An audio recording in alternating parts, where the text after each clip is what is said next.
बाजार में मैरिजुआना कई नामों से जाना जाता है।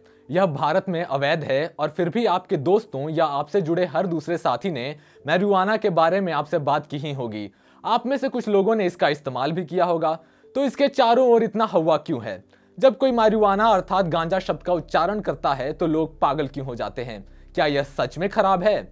और अगर यह खराब है तो सिगरेट या शराब की उसी तरह निंदा क्यों नहीं की जाती और उसे केवल एक बात न करने वाला विषय बनाकर क्यों छोड़ दिया गया है?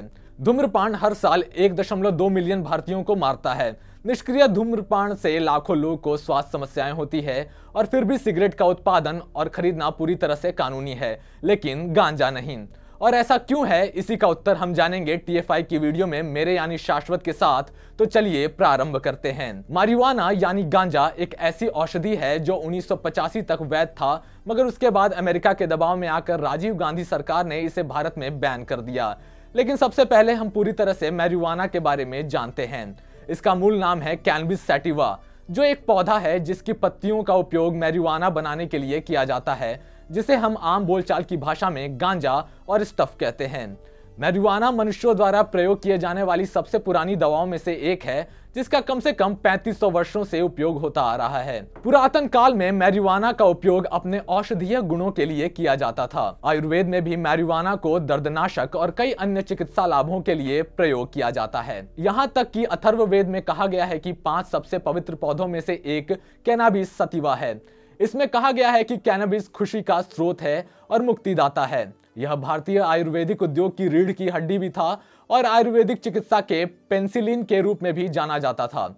1961 में संयुक्त राष्ट्र सम्मेलन में अमेरिकी दबाव के तहत इसे सिंथेटिक दवा श्रेणी में डाल दिया गया, लेकिन उस समय भारत ने इस मुद्दे पर हस्ताक्षर करने से मना कर दिया था। मैरिजुआना का बहुत चीजों में उपयोग किया जाता है।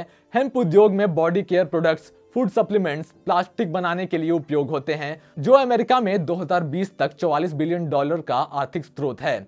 फोर्ब्स के अनुसार अमेरिका में भांग उद्योग आने वाले समय में कई नौकरियां पैदा करेगा। दिलचस्प बात यह है कि सरकार के पास 1985 से कैनबिस की खेती करने के लिए लाइसेंसिंग का प्रावधान है। गौरतलब है कि 2018 में पहला लाइसेंस दिया गया था, जहां भारतीय औद्योगिक हेम्प एसोसिएशन को भांग पैदा करने का पहला लाइसेंस मिला था। दुनिया के बिग टोबैको कंपनियों ने मैरिजुआना को लेकर बहुत भ्रम फैलाया था।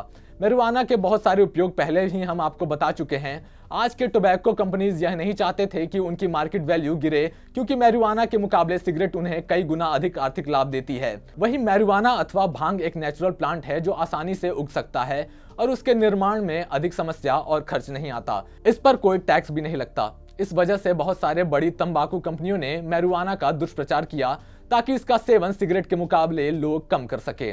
विश्व में तंबाकू कंपनियां सिगरेट बेचकर मोटी कमाई करती है। आपको ज्ञात हो कि तंबाकू उत्पादों पर उच्च करों से सरकार का राजकोष भर जाता है।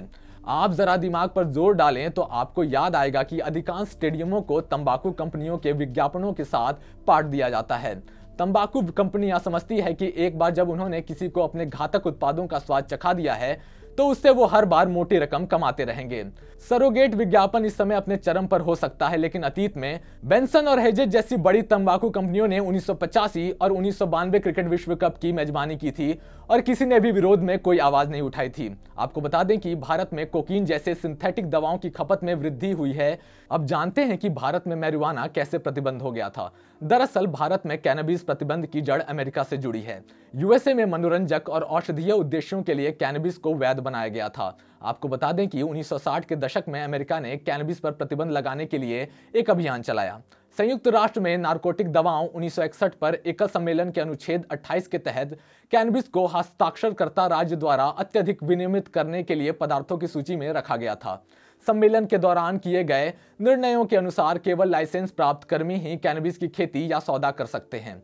आपको बता दें कि कम मात्रा में मैरिजुआना का सेवन करना हानिकारक नहीं है, जबकि हैश, राल और कैनबिस के सैप से बना है। हैश तेल में अन्य कैनबिस उत्पादों के 12% THC स्तर की तुलना में लगभग 9% THC ही होता है। आपको बता दें कि तंबाकू के साथ साथ दवा उद्योग को डर है कि एक बार वैधता से मैरिजुआना उद्योग पूरी तरह से उनका तंबाकू व्यापार बर्बाद कर सकता है। संयुक्त राज्य अमेरिका और इसके तंबाकू लॉबी ने भारत में मैरिजुआना उत्पादन और खपत पर प्रतिबंध लगाने में कामयाब रहे, लेकिन अब अमेरिका के 18 से अधिक राज्यों ने इसे मनोरंजन उद्देश्यों के लिए वैध बना दिया है, जबकि 36 से अधिक राज्य इसकी चिकित्सा बिक्री के लिए अनुमति देते हैं। नए फ्रंटियर डेटा के मुताबिक अमेरिकी marijuana उद्योग 2019 में $13.6 अरब का अनुमान लगाया था, जिसमें 3,40,000 नौकरियां पौधों के रखरखाव के लिए समर्पित थी। 2020 में फोर्ब्स की रिपोर्ट के मुताबिक मैरिजुआना की बिक्री ने $17.5 अरब की कमाई की थी, वहीं 2019 से 46% की वृद्धि हुई है। सीमित खुराक में ली गई मैरिजुआना पूरी तरह से ठीक है और सिगरेट के एक पैक की तुलना में मैरिजुआना कई गुना अधिक स्वस्थ है।